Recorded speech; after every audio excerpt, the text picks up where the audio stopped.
Before dawn, New York hums like a machine. Screens glow in empty rooms. Elevators climb through columns of glass and ambition. Numbers appear and vanish and reappear again, like fireflies in a jar no one can open. In this city, truth is negotiable. Confidence sells faster than product. And belief is the most expensive currency there is. He arrived long before the rush, a silhouette in a high window. A quiet presence, a perfect tie, measured breath. He didn't sell a miracle, he sold certainty. No noise, no drama, just the soothing rhythm of numbers that never misbehaved. He learned how to slow the heartbeat of money, to steady it, to make chaos look like order. It's all one big lie, and that lie would be priced at $65 billion. His name was Bernie Madoff.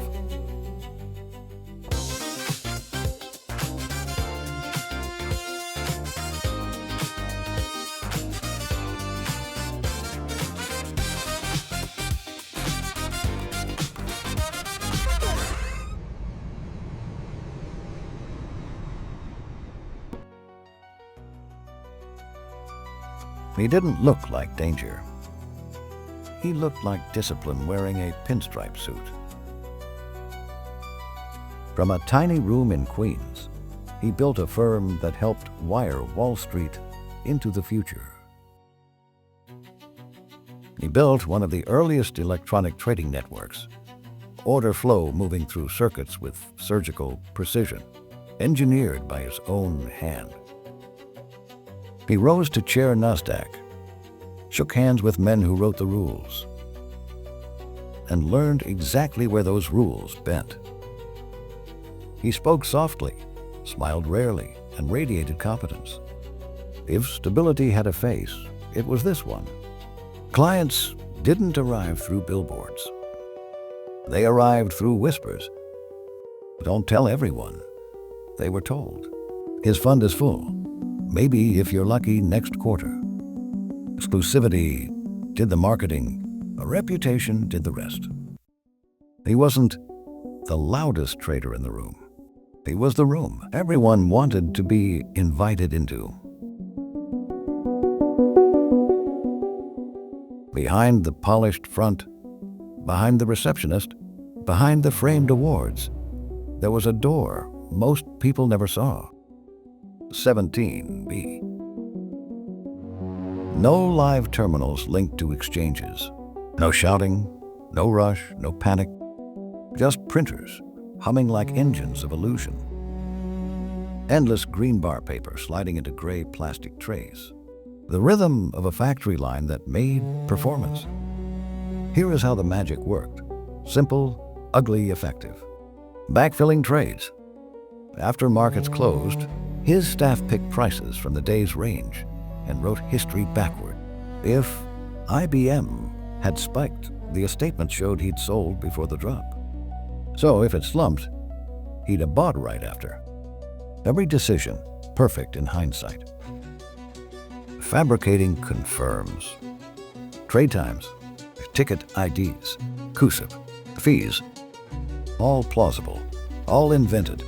So printed on the same kind of paper real confirmations used.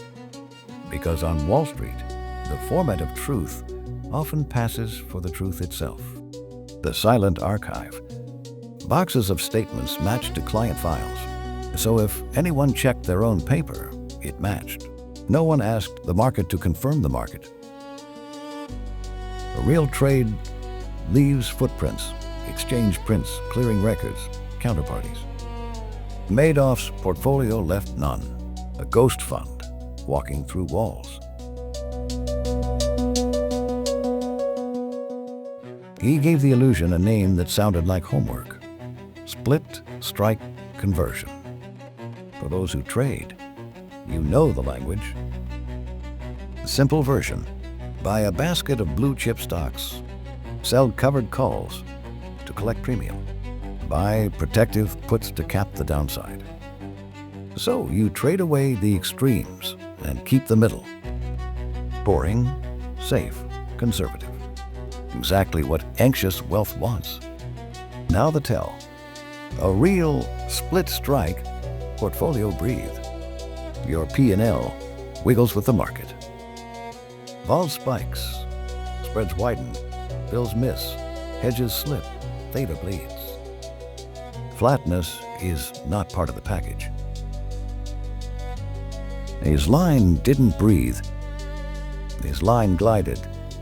0.8%, plus 1.1%, plus 0.9%. Rain, shine, war, crash. A metronome in a hurricane.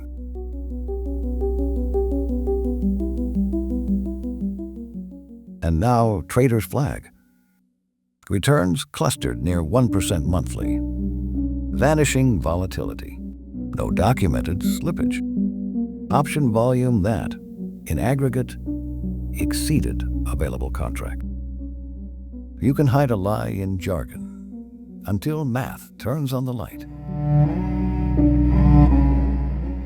The performance wasn't created in markets, it was created in timing. All client money went to a single bank account. Internal label 703 at JP Morgan. It wasn't a fund, it was a reservoir. From there, the trick was choreography. New deposits come in. Profits go out to older investors, exactly matching the numbers on their statements. Rinse, circle, repeat. This is the positive cash flow illusion. If inflows stay larger than outflows, an insolvent scheme looks liquid. Confidence is the balance sheet, until it isn't. Clerks typed paper checks by hand. That physical ritual, ink, envelope, postage, became the proof that the numbers were real. People don't just trust charts. They trust checks that clear. A century earlier, Charles Ponzi promised effortless profit with envelopes and stamps.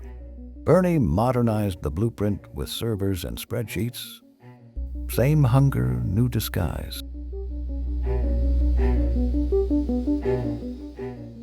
One man listened to the numbers instead of the legend.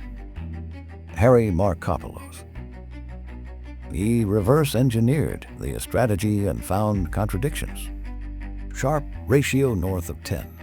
Traders know anything above 3 is almost unheard of.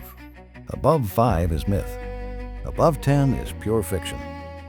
He claimed to buy at the lows and sell at the highs, every single time. The kind of precision no one on Wall Street could ever repeat. Option volumes that, to replicate, would have required more contracts than existed on the exchange during certain months. He kept everything inside his own walls. The trading, the records, the custody.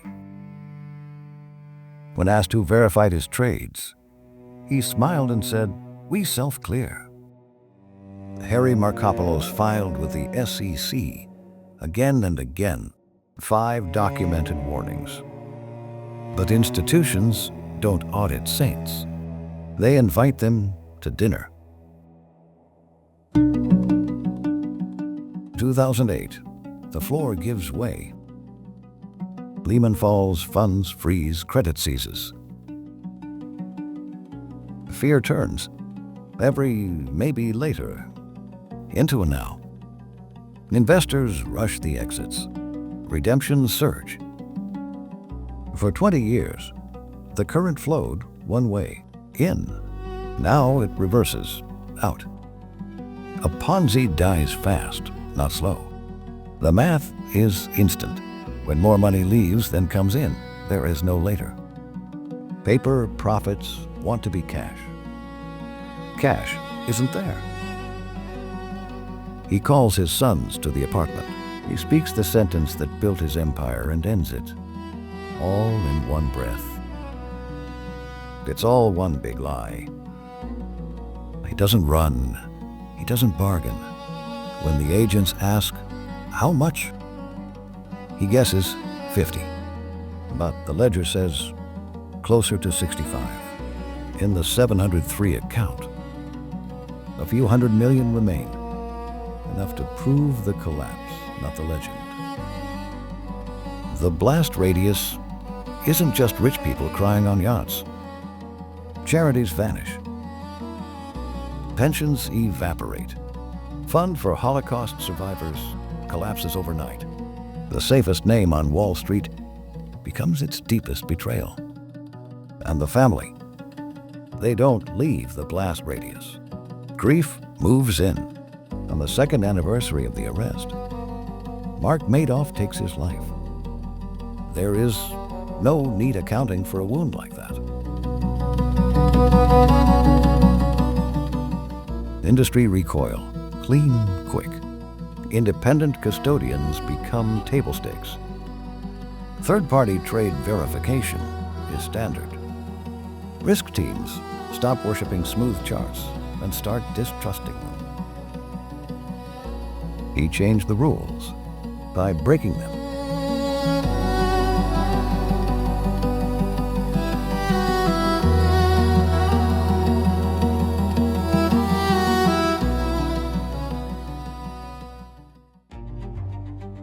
Three tells for anyone who moves money. 1. Perfect lines lie. Real strategies breathe. If your equity curve looks like a ruler, you're not seeing risk, you're seeing a story. 2. Trust the tape, not the tail. Trades leave footprints. Exchange prints, clearing counterparties. If no one else can see them, they weren't there. 3. Liquidity is belief in motion. Schemes don't die from losses, they die from runs. Watch the flow. When the crowd turns, the math ends. Bernie Madoff died behind bars in 2021. No fortune left, no empire standing. Only a perfect line of numbers etched into memory like a scar. People say he stole money. But first, he stole something else, peace of mind. Because investors don't buy returns. They buy relief from volatility, from doubt, from gravity. He sold the feeling of safety month after month, envelope after envelope, until safety itself became the risk. Markets will always create new tools. Stamps, spreadsheets, blockchains. The tool isn't the con. The story is, and every great story leaves a trace and a false ledger. Subscribe. The next deception is already waiting.